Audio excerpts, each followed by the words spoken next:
Well, good afternoon and welcome to our RSK Biocensus September First Thursday Club. I'm Gavin Wilson, I'm a director in RSK Biocensus, and I'm very pleased to be able to introduce our speaker today, Ross O'Donovan, who's going to talk to us about setting science-based targets to tackle biodiversity loss. Ross is the technical director in our sister company, Nature Positive. He's a chartered ecologist with more than 25 years experience working in the environmental sector. An environmental scientist by training, over the course of his career, Ross has worked for both the public and private sectors, where he has provided his employers and clients with technical advice on a wide range of sustainability and ecological issues. At Nature Positive, Ross works with clients to help them understand and improve their relationship with nature and set strategy and action plans to improve their sustainability performance. So just a little bit of housekeeping before we get underway. Your microphones will be muted throughout the talk. However, if you want to ask a question, then you can do that via the questions box on your screen, and we would very much encourage you to do that, as there'll be plenty of time for discussion at the end. Shortly after the end of the talk, you'll be sent a short questionnaire, and if you do have a few minutes to provide some feedback, we would appreciate it because it helps us to shape this seminar series as we go forward. So without further ado, I'll hand over to Rossa to tell us about setting science-based targets to tackle biodiversity loss. So over to you, Rossa. Thank you, Gavin. Thank you everyone for attending today. As Gavin said, I'm going to talk about setting science-based targets to tackle biodiversity loss. And so I'm going to start off by introducing why biodiversity is important. So just a short sort of introduction to sort of say why we need to do this. Then I'm going to move on to what's driving biodiversity loss, because it's important that we understand the context for why biodiversity is disappearing at such an alarming rate. And then I'm going to move on to talk about what businesses are doing about biodiversity loss and whether in fact they're doing anything at all. And interesting what we found out. I'll come on to that later.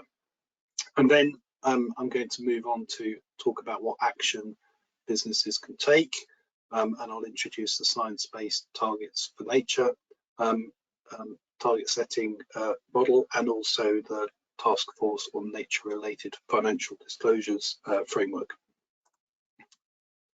So just a quick sort of definition then, what's biodiversity? Well, it refers to the variety of life on Earth. It includes everything from the smallest bacteria up to the largest species of animals and plants, and also the genetic diversity within those species. And the interaction between these species, which we call ecosystems, are complex, as we know, but from these interactions, we derive all of the goods and services that sustain human life. So nature gives us everything. It's our life support system, if you like, and that's one very good reason why we should look after it. This diagram on the left shows sort of it's an ecosystem services model that we've sort of we've designed, and you can see you've got 4 types of services: provisioning, supporting, regulating, cultural.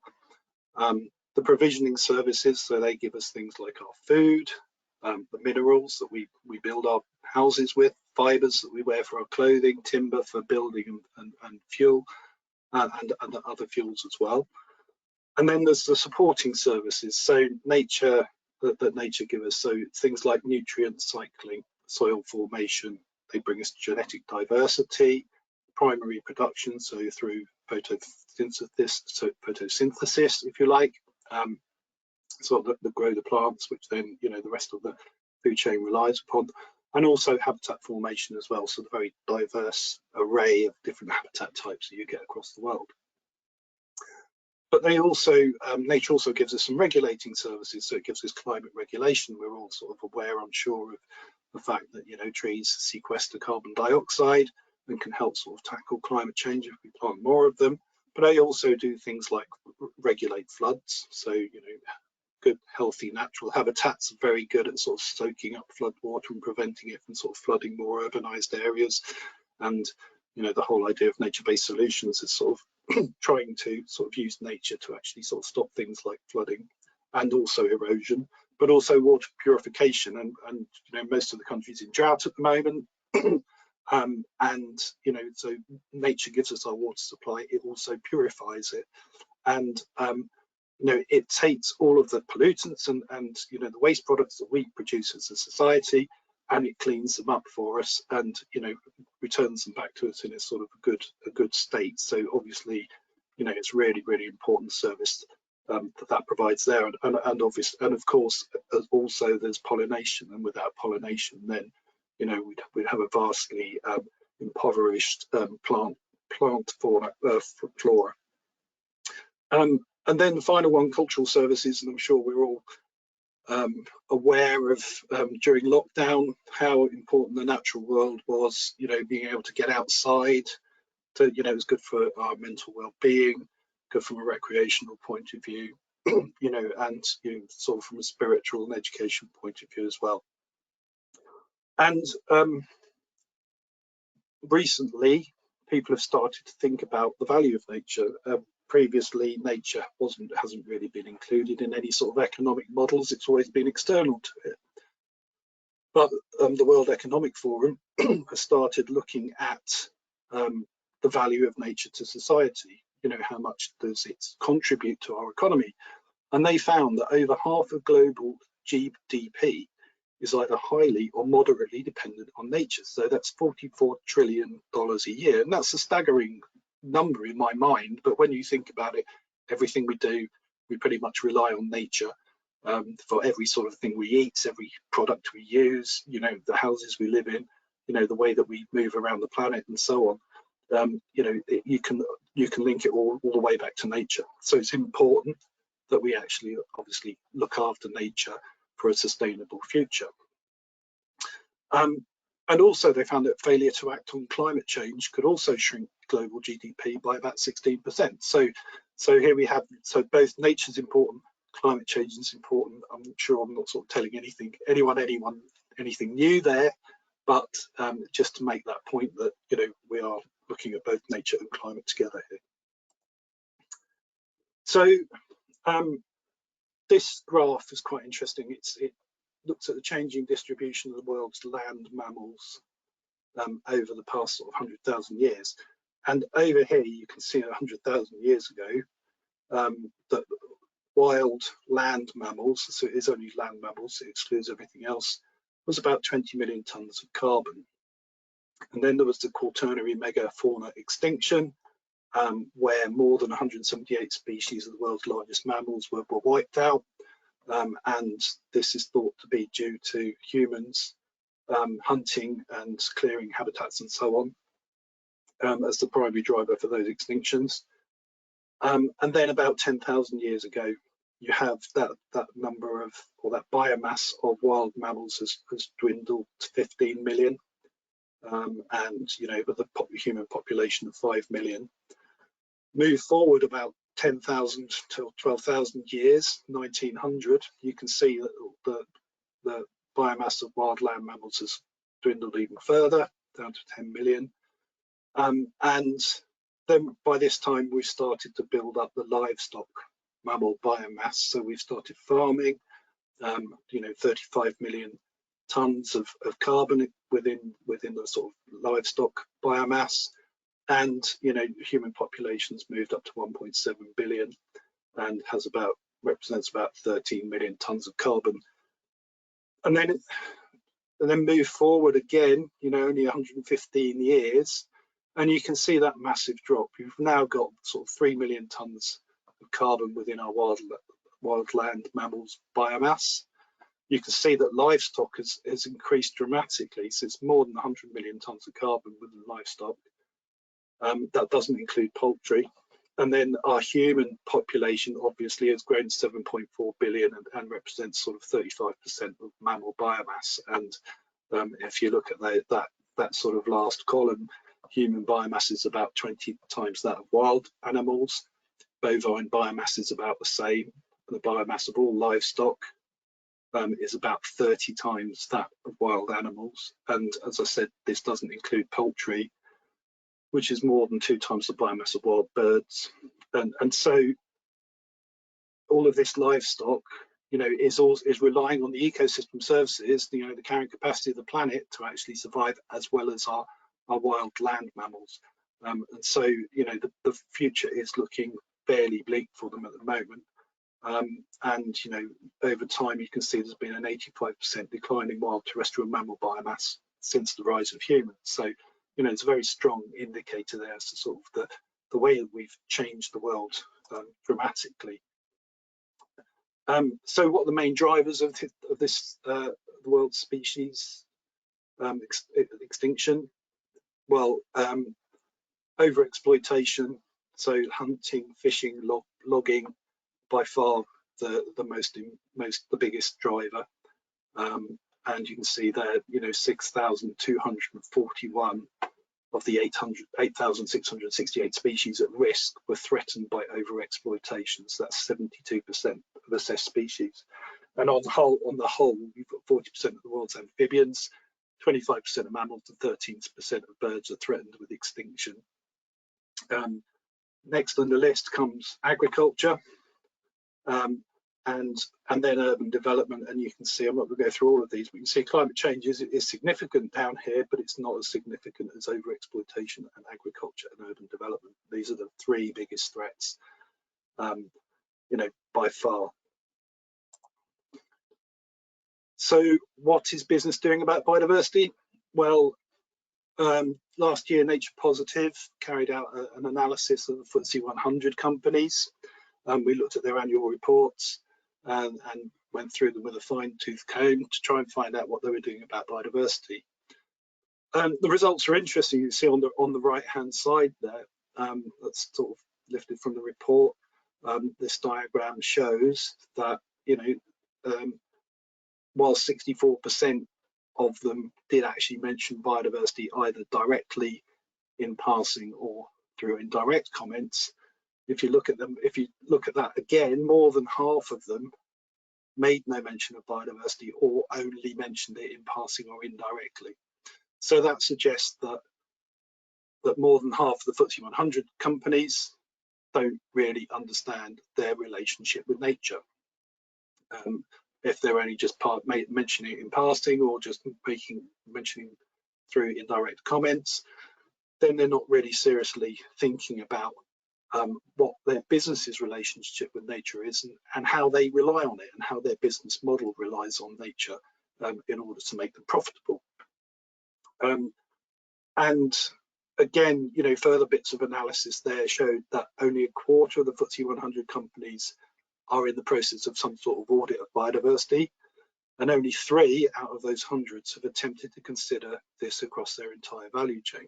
So now, rather than thinking about just biodiversity, about companies' direct impacts, we need to think about companies' business model as a system. So you need to think about its value chain.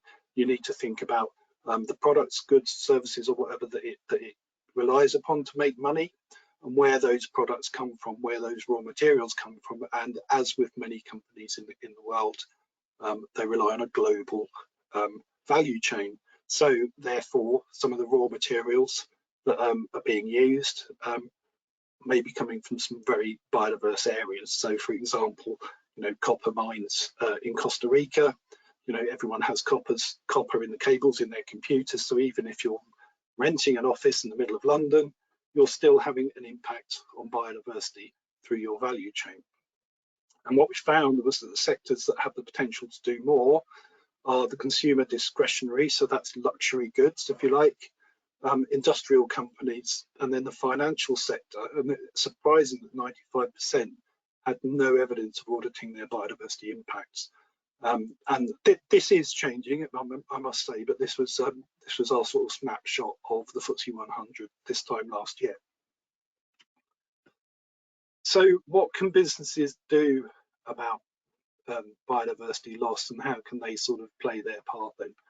So just as we have science-based targets for carbon, which many businesses are now starting to get to grips with, it's fair to say, I think, that the businesses have taken up the carbon or the climate change mantle sort of far more quickly than the biodiversity mantle.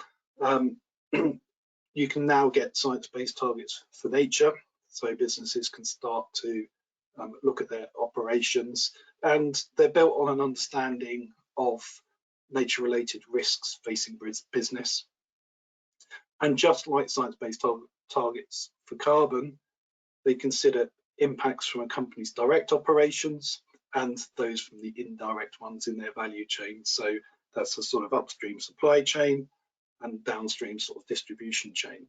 And those taken together are the sort of, if you like, the full business model that needs to be looked at.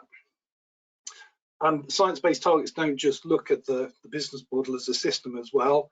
They look at the value chain adjacent areas. So you know, what areas, the areas around, you know, that where that factory sits or where that supply center sits or what have you.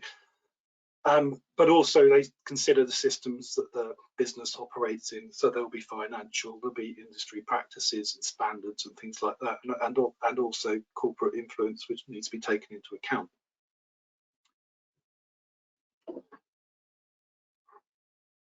Excuse me. So this diagram shows the sort of 5 steps that you need to take to start setting your science-based targets for nature.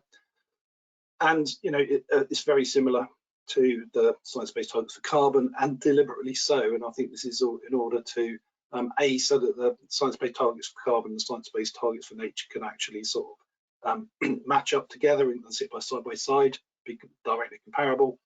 But also, you know, to familiarise people that have already been down that carbon journey. So the first thing to do is to assess.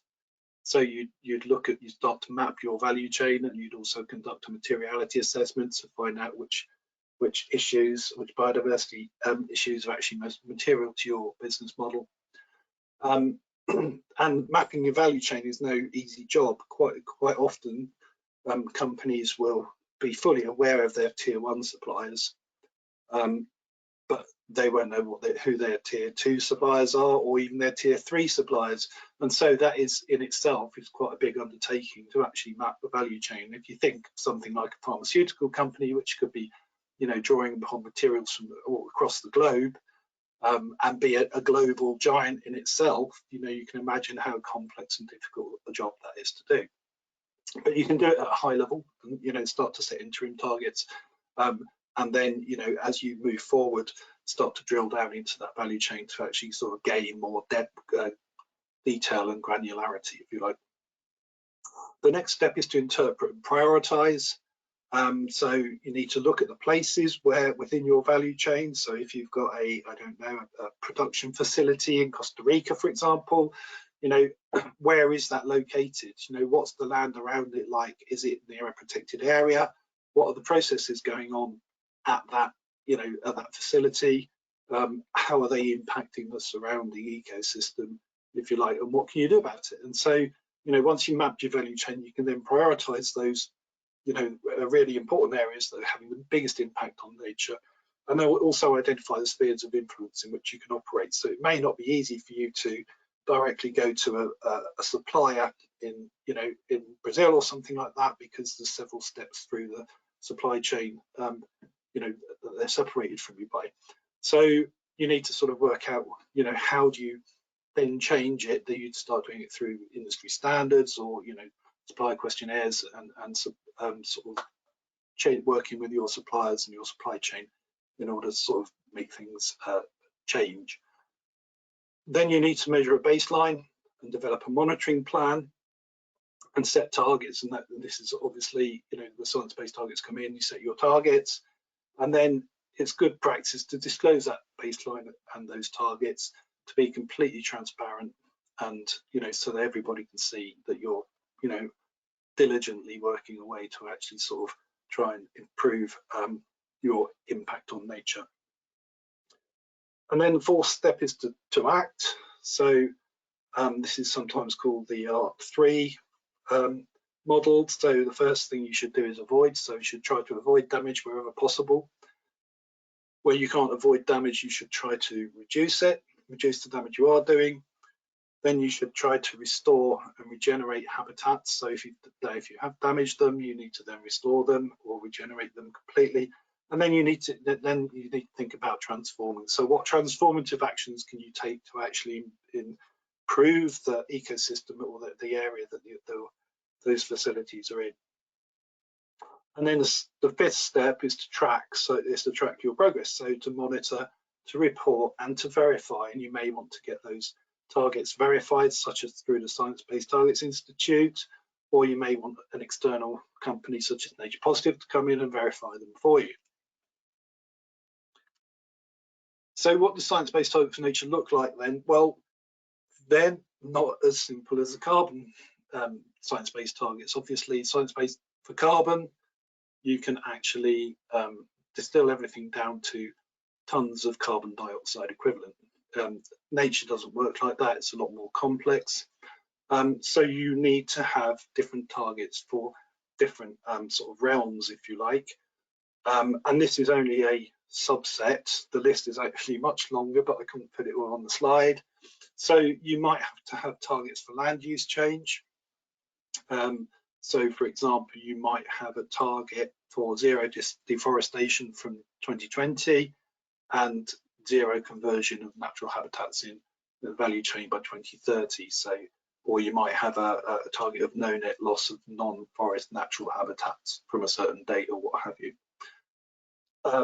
Something like, so you might also have targets for resource exploitation. So for freshwater, for example, and these, there's no hard and fast target really here, that they will be locally dependent, depending on the context of the local water body, the watershed, and the sort of whether you're in a water vulnerable area or what have you.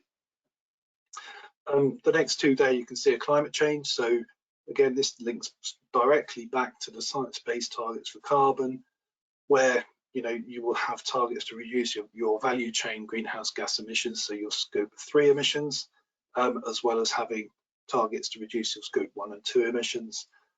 And then once you've reduced your emissions by as much as possible, you then want to set a target to start to remove carbon from the atmosphere, so through sequestration or whatever method.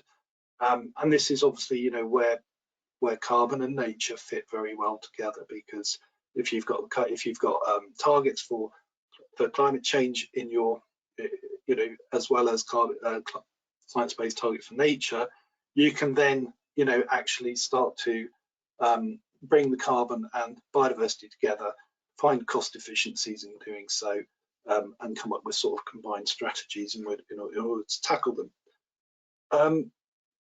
Then again, you've got ecosystems from a land point of view and ecosystem from a cross-realm point of view. So you might, from a cross-realm point of view, you might be looking at restoration across a landscape, increasing area, connectivity, integrity of natural ecosystems, and so on.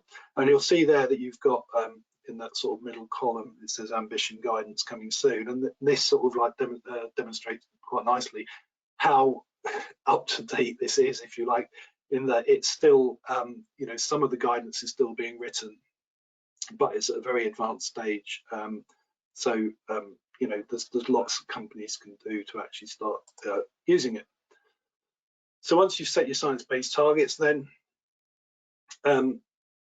you'd want to start, if you're a big corporation, you might want to start disclosing what you're doing about protecting nature and reversing biodiversity loss.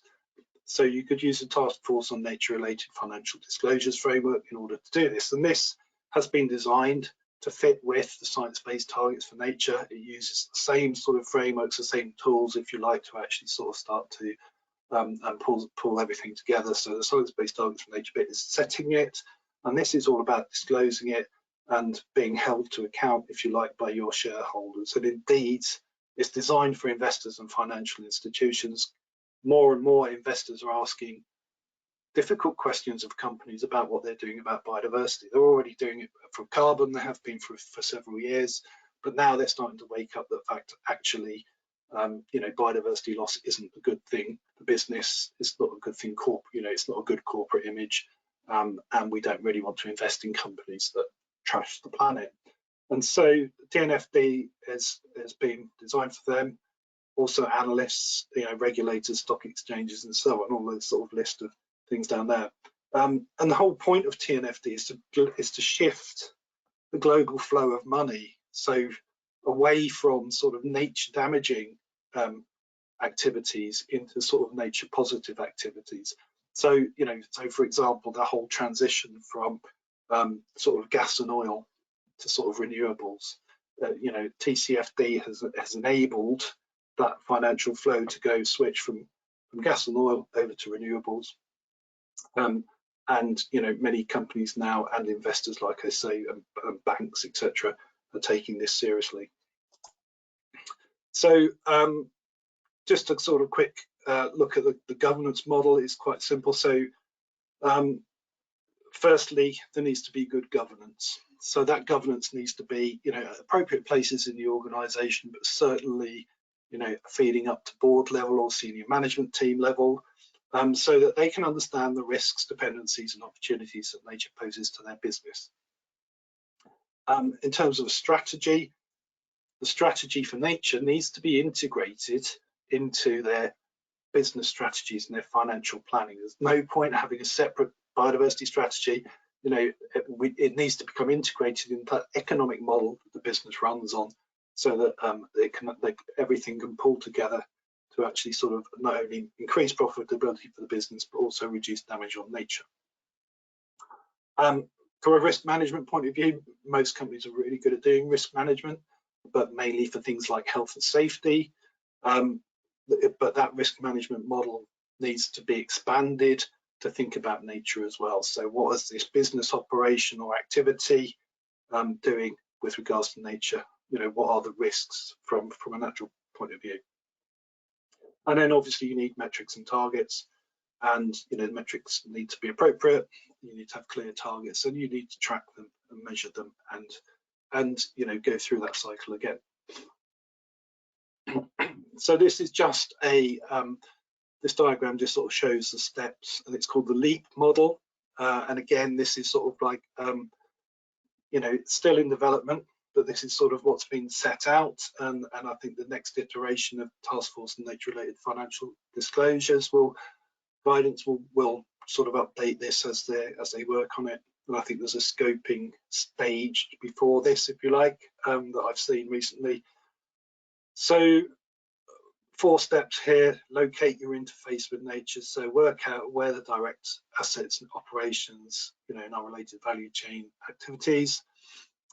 Look at the nature interface, so which biomes and ecosystems are being affected, what's the current integrity, importance of the ecosystems at each location, which locations are the highest priority, and what sectors, business units, or value chains are interfacing with nature in these priority locations. So it's sort of just that's, if you like, getting the baseline done.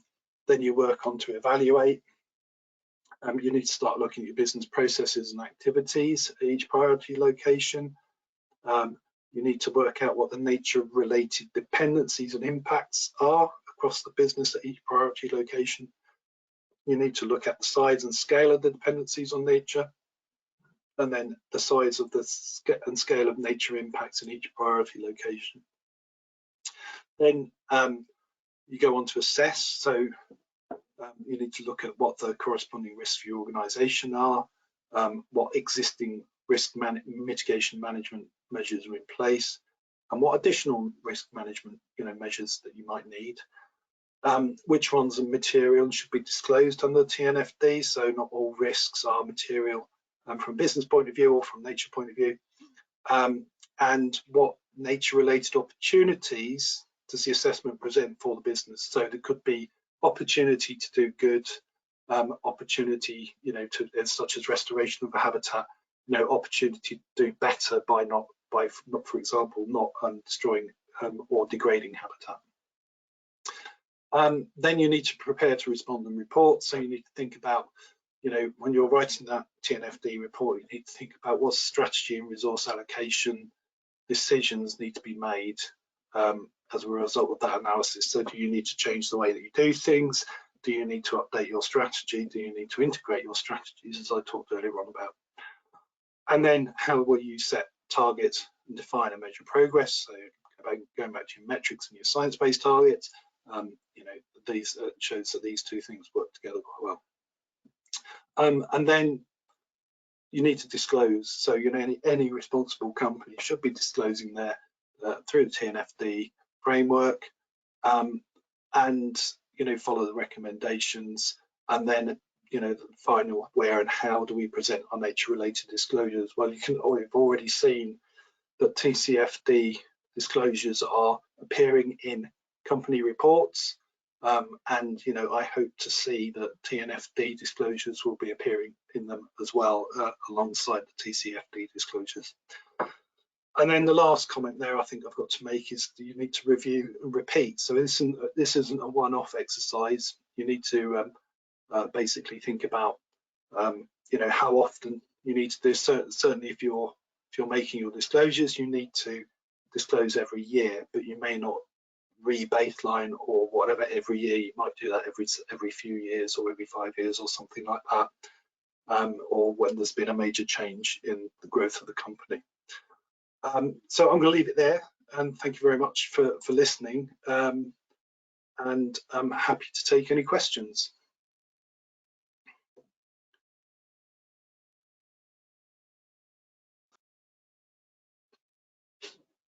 Great. Well, thanks very much, Rossa, for that. You know, an excellent overview of what obviously is an incredibly important topic for all of us. There we are, you're back, that's good.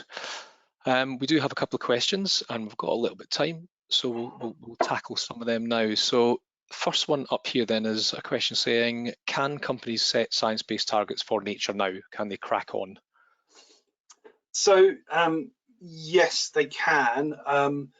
So they can certainly start to set interim targets. So they can start to do that, you know, that baselining bit, if you like, and understanding their value chain. There's an awful lot of preparation that needs to be done in order to before you actually get to the point of setting your science-based targets.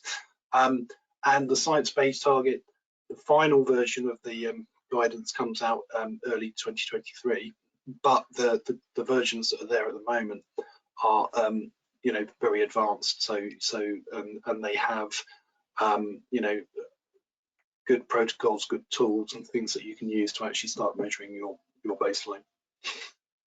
Okay, thank you. I suppose like a bit of a follow-on from that. So, you know, given the very low starting point of business recognition of the importance of biodiversity that you described in your talk, you know, what are the prospects of more companies, you know, picking this up and implementing science-based targets?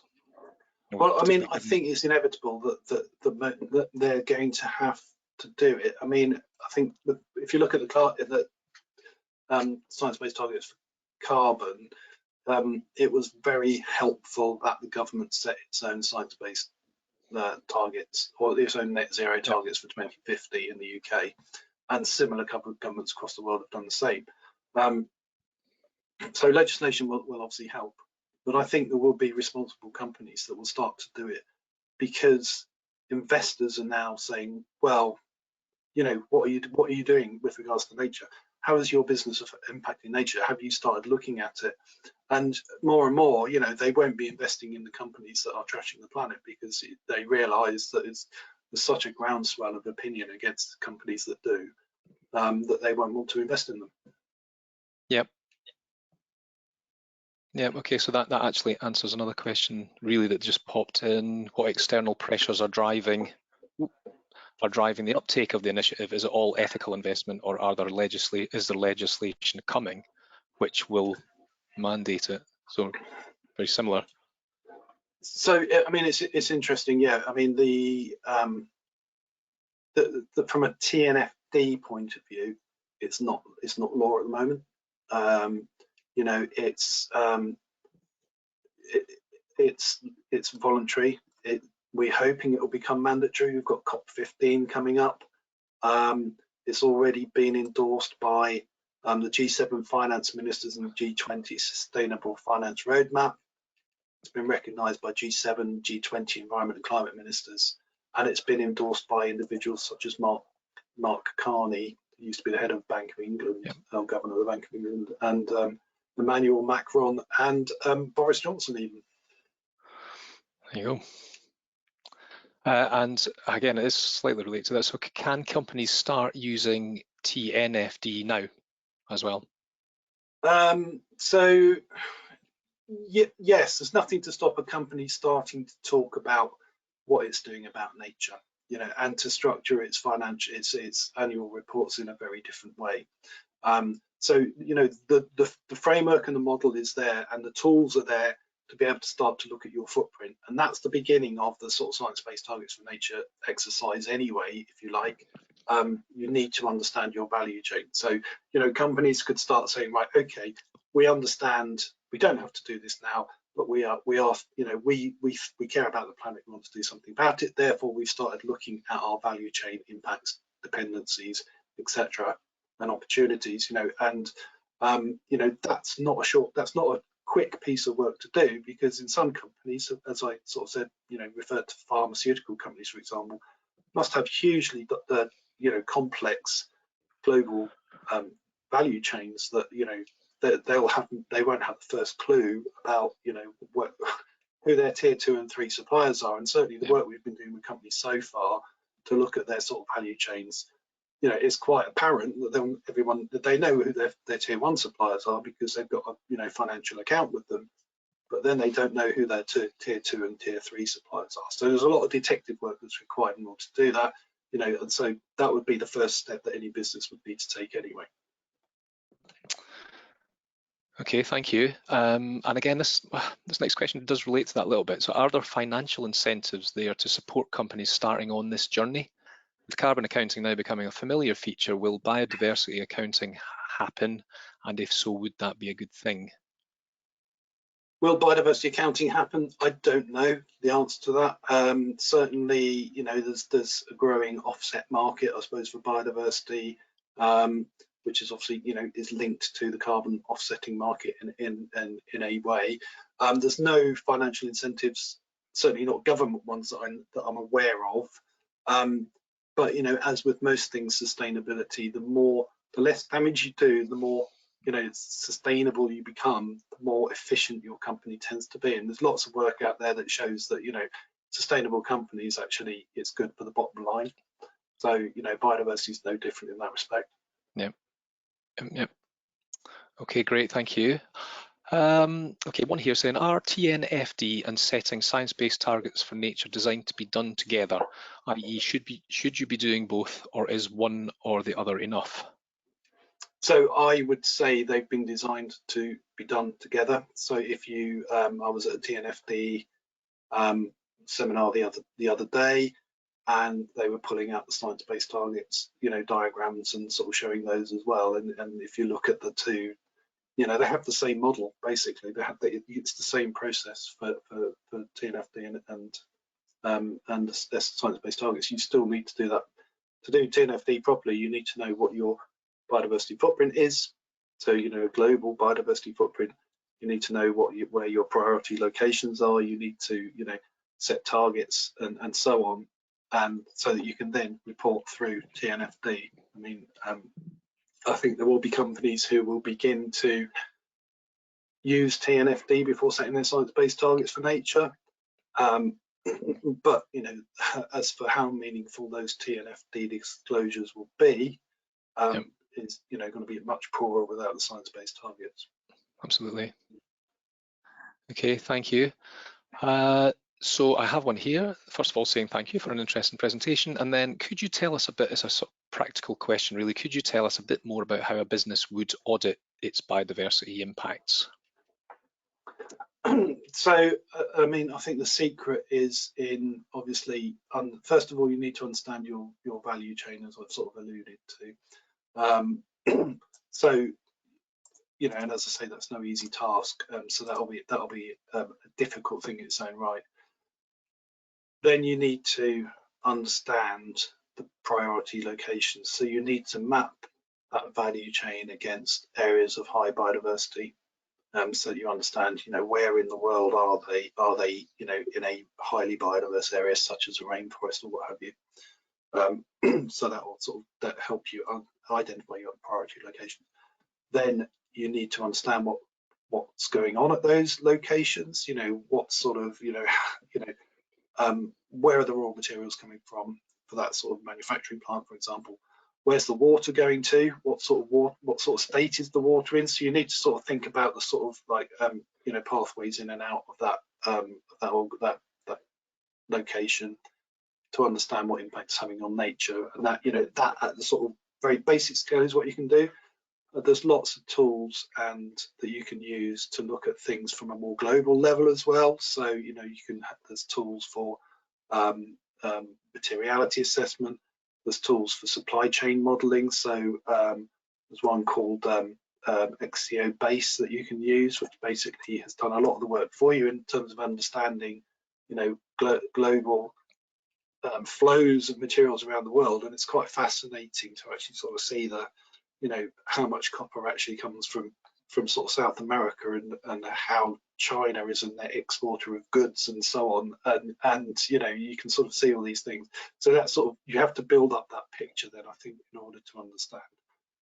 And the tools are in development all the time. You know, they're still being developed, and they'll become more refined and better. But there are, you know, quite a lot out there. If you wanted to, there was a study carried out by Oxford University recently, which started to look at its biodiversity footprint, and it started using the science-based targets model in order to sort of look at how it was performing, and how its strategy, you know, could be changed. So it sort of had a business as usual, you know, a soft sustainability strategy, and a sort of, you know, harsh sustainability strategy where you're sort of basically ramping up your, you know, your sustainability efforts massively. Great, thank you very much. Okay, here's a question here which is really about kind of not policing but auditing of the process. Who will be checking that companies are doing what they're saying in relation to reducing their impacts in nature? Well, that's a good question. I don't know who at the moment. I mean, obviously you get independent audit, you get audited for your financial, you know, records and stuff, and you'll have an independent auditor that does that. Whether or not they'll be doing that for nature in the future, don't know. Hope so, you know, because it worked for us. But I mean, also, I think if it does become law, then, you know, you're going to have the Environmental Office for Environmental Protection. Sort of, I would imagine it would fall under their remit or some other regulator. Yeah. Okay. So I think we've got time for one last question, and it is related. It's related to that. Is the TNFD likely to become mandatory, like the TCFD? And if so, is there any idea of timescales for that? So I would hope it becomes mandatory. You know, the current political climate is very different to when TCFD became mandatory. But if it does, it won't be for a while yet, because you know, it's currently the TNF, this version 0.2 TNFD framework is currently out for consultation, and it's being piloted across a range of organisations, and they've got 2 more updates planned, and the final update is planned to be released in February 2023, so it's certainly not going to happen before that. But you know, again, it depends on the again, I think a lot hangs on the outputs of COP15 as well. Okay. Yep. Okay, that's brilliant. Thanks so much, Rossa, and I think we're out of time. So thanks again for that overview, Rossa, and hosting the questions. That's brilliant. Thank you to everyone who's attended. Just to sign off by saying that the next First Thursday Club is on the 6th of October, and that'll be Mark Lang. His talk will be Solar, an Opportunity for Biodiversity. And on that note, we'd just like to wish you a good day and hope you will join us next time. Bye. Thank you.